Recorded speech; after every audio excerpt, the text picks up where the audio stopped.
যে দাবিটা দীর্ঘদিন ধরে উঠছে ৩৫৫ ধারা এবং ৩৫৬ ধারা রাষ্ট্রপতি শাসন বা কেন্দ্রীয় শাসন জারি করা হোক রাজ্যে। বিরোধীরা এই দাবিতেই কিন্তু রীতিমতো শোরগোল ফেলে দিয়েছে ২০২১ সালের বিধানসভা নির্বাচনের পর থেকে। আর সেই দাবি জোরালো হয়েছিল সন্দেশখালী কাণ্ডে। কেন্দ্রীয় টিম এসে রাষ্ট্রপতির কাছে জোড়া সুপারিশপত্র দিয়েছিলেন, রাষ্ট্রপতি শাসন জারির সুপারিশপত্র রাজ্যে।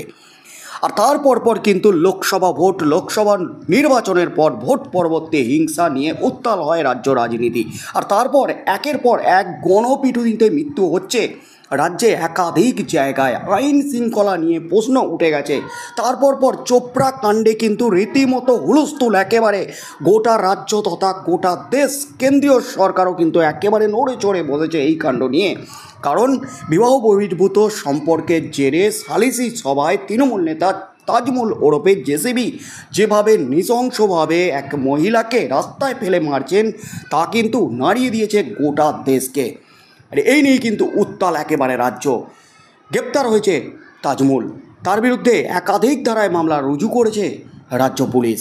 জামিন অযোগ্য ধারায় মামলা রুজু করেছে রাজ্য পুলিশ। আর এই নিয়েই কিন্তু নড়ে চড়ে বসেছে কেন্দ্র। তার মধ্যেই কিন্তু ফের উঠে গেল ৩৫৫ ধারা কেন্দ্রীয় শাসন জারি করার দাবি একেবারে জোরালো।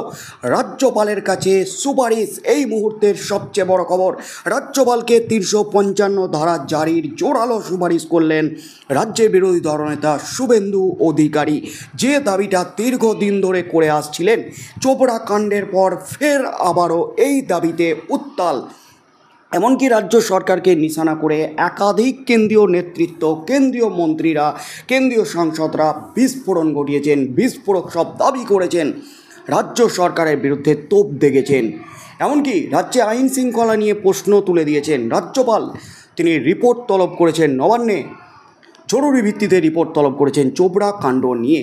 আর তার মধ্যেই কিন্তু শুভেন্দু অধিকারী যা বিস্ফোরণ ঘটালেন তাতেই কিন্তু নতুন করে শোরগোল পড়ে গেল একেবারে রাজ্য রাজনীতিতে। বড় ধাক্কা খেতে চলেছে নবান্ন, এমনই কিন্তু ইঙ্গিত মিলছে। রাজ্যে ৩৫৫ ধারা লাগুর প্রশ্নে ফের জোর সওয়াল করলেন বিরোধী দলনেতা শুভেন্দু অধিকারী। কোচবিহার এবং চোপড়ার ঘটনাকে সামনে রেখে সাংবাদিকদের মুখোমুখি হয়ে শুভেন্দু বলেন, শুধু কোচবিহার বা চোপড়ার ঘটনাই নয়, শাসকের মদতে প্রায় প্রতিদিনই একটার পর একটা ঘটনা ঘটিয়ে চলেছে। রাজ্যে কোনো আইনের শাসন নেই। রাজ্যের সাংবিধানিক প্রধান হিসাবে রাজ্যপালের উচিত অবিলম্বে কেন্দ্রের কাছে এ ব্যাপারে লিখিতভাবে জানানো। শুভেন্দু অধিকারী এও বলেন, যে কোনো রাজ্যের আইন শৃঙ্খলা রাজ্যের এখতিয়ারভুক্ত। সেক্ষেত্রে কেন্দ্র সরাসরি হস্তক্ষেপ করতে পারে না, তারা শুধু রিপোর্ট চাইতে পারে। আমরা বলছি না যে মুখ্যমন্ত্রী মমতা ব্যানার্জি নেতৃত্বাধীন সরকারের অর্থনৈতিক কিংবা প্রশাসনিক ক্ষমতা কেড়ে নেওয়া হোক। নির্বাচিত সরকার ২০২৬ সাল পর্যন্তই থাকুক, মুখ্যমন্ত্রীও নির্দিষ্ট সময় পর্যন্তই থাকুক। কিন্তু রাজ্যের আইন শৃঙ্খলার যা পরিস্থিতি তাতে অবিলম্বে সাংবিধানিক প্রধান হিসাবে রাজ্যপালের উচিত কেন্দ্রকে অবিলম্বে ৩৫৫ ধারার মাধ্যমে পুলিশি ব্যবস্থা যাতে কেন্দ্রীয় সরকার নিয়ন্ত্রণ করে সে ব্যাপারে কেন্দ্রকে আর দেরি না করে এবার লিখিতভাবে সুপারিশ করা। বাংলার গণতন্ত্র প্রতিষ্ঠায় বিচার ব্যবস্থার প্রতি বিরোধী দলনেতার পূর্ণ আস্থা থাকলেও রাজ্যপালের ভূমিকা নিয়ে কিছুটা ক্ষোভ ধরা পড়ল শুভেন্দু অধিকারীর বক্তব্যে। এ প্রসঙ্গে শুভেন্দু বলেন, বিগত বেশ কয়েক বছর ধরে বিচার ব্যবস্থা যেভাবে রাজ্যের গণতন্ত্র রক্ষায় পদক্ষেপ নিচ্ছে তা প্রশংসনীয়। কিন্তু আজ আমি মনের অত্যন্ত দুঃখের জায়গা থেকে বলছি যে রাজ্যপালের উদ্যোগ ভালো, কিন্তু I am sorry to say সাংবিধানিক পদে থেকে অনেকেরই যেভাবে পদক্ষেপ নেওয়া উচিত তা কেউ নিচ্ছেন না। বর্তমানে রাজ্যের বেহাল আইন শৃঙ্খলার পরিস্থিতি যা, তাতে রাজ্যপালের উচিত বাংলায় ৩৫৫ ধারা কার্যকর করার ক্ষেত্রে কেন্দ্রের কাছে দরবার করার সময় এসেছে। রাজ্যপাল সিবি আনন্দ বোসকে বার্তা দিয়ে বিরোধী দলনেতা শুভেন্দু অধিকারী এদিন আরও বলেন, রাজ্যের ৪০ থেকে ৫০টি থানা এলাকায় আইন শৃঙ্খলা অত্যন্ত শোচনীয়। আমার কাছে রাজ্যপাল যদি জানতে চান, আমি সেই সমস্ত থানার নামের তালিকা ওনাকে দিতেও প্রস্তুত আছি। প্রসঙ্গত, এর আগেও রাজ্যের আইন শৃঙ্খলা পরিস্থিতি নিয়ে উদ্বেগ প্রকাশ করে বিরোধী দলনেতা শুভেন্দু অধিকারী দ্বারস্থ হয় কেন্দ্রের। চিঠিও লেখেন রাজ্যপালকে। তৃণমূল কংগ্রেসকে নিশানা করে ৩৫৫ ধারা লাগুর দাবিও করেন। এবার কোচবিহার চোপড়া সহ ক্রমাগত ঘটে যাওয়া ঘটনার পরিপ্রেক্ষিতে ফের রাজ্যে ৩৫৫ কার্যকর করা নিয়ে রাজ্যপালের উপর চাপ বাড়ালেন বিরোধী দলনেতা শুভেন্দু অধিকারী। ফের উঠে গেল কেন্দ্রীয় শাসনের দাবি।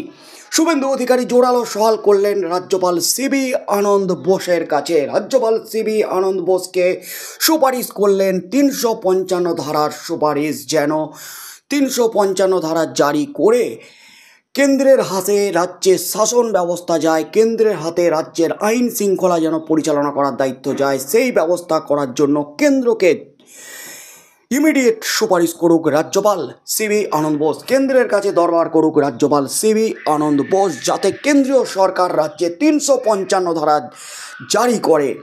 রাষ্ট্রপতি যাতে 355 ধারা রাজ্যে জারি করে। 2026 সাল পর্যন্তই নির্বাচিত সরকার থাকুক।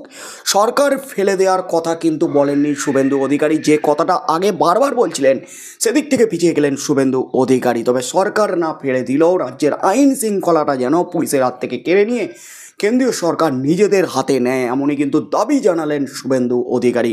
মুখ্যমন্ত্রী মমতা ব্যানার্জি মুখ্যমন্ত্রী হিসাবে 2026 সাল পর্যন্তই থাকুক, এমনই কিন্তু দাবি জানাচ্ছেন শুভেন্দু অধিকারী। এবার রাজ্যপালের কাছে কিন্তু জোরালো দাবি তুলে দিলেন 355 ধারা জারির। এবার কি রাজ্যপাল সিবি আনন্দ বোস 355 ধারা জারি নিয়ে এবার কি পদক্ষেপ গ্রহণ করবেন? সন্দেশখালী ইস্যুর পরপরই কিন্তু সন্দেশখালীতে ইডি আধিকারিকদের উপর মারধরের ঘটনার পরপরই কিন্তু বিচারপতি অভিজিৎ গঙ্গোপাধ্যায়, তিনি তখন বিচারপতির পদে ছিলেন, ঠিক সেই মুহূর্তে তিনি জোরালো সওয়াল করেছিলেন, রাজ্যপাল কেন রাজ্যে আইন শৃঙ্খলা পরিস্থিতি ভেঙে পড়েছে ঘোষণা করছেন না, কেন 355 ধারা 356 ধারা জারি করার জন্য কেন্দ্রের কাছে দরবার করছেন না, এই প্রশ্ন তুলে দিয়েছিলেন বিচারপতি অভিজিৎ গঙ্গোপাধ্যায়। তিনি এখন বিজেপি নেতা, তিনি এখন বিজেপি সাংসদ। তবে এবার কিন্তু রাজ্যের বিরোধী দলনেতা তিনি একেবারে বিস্ফোরণ ঘটালেন। রাজ্যের আইন শৃঙ্খলা নিয়ে তিনি কেন্দ্রকেও কিন্তু চিঠি পাঠাচ্ছেন, রিপোর্ট দেবেন, এমনই কিন্তু খবর উঠে আসছে। এবং রাজ্যপাল এরপর কি পদক্ষেপ নেন? শুভেন্দু অধিকারীর দাবি মতো রাজ্যপাল কি এবার রাজ্যে কেন্দ্রীয় শাসন জারি করার জন্য সুপারিশ করতে চলেছেন, কেন্দ্রের কাছে দরবার করতে চলেছেন? রাষ্ট্রপতি দ্রৌপদী মুর্মুকে কি কড়া চিঠি লিখতে চলেছেন রাজ্যপাল সিবি আনন্দ বোস? কি হতে চলেছে আগামী দিনে রাজ্য রাজনীতিতে, যে জোরালো সওয়াল উঠে গেল। এছাড়াও একাধিক কেন্দ্রীয় নেতৃত্ব, কেন্দ্রীয় মন্ত্রী থেকে শুরু করে কেন্দ্রীয় সাংসদরাও কিন্তু রাজ্যকে তোপ দেখেছেন, কটাক্ষ করেছেন এই ঘটনা নিয়ে।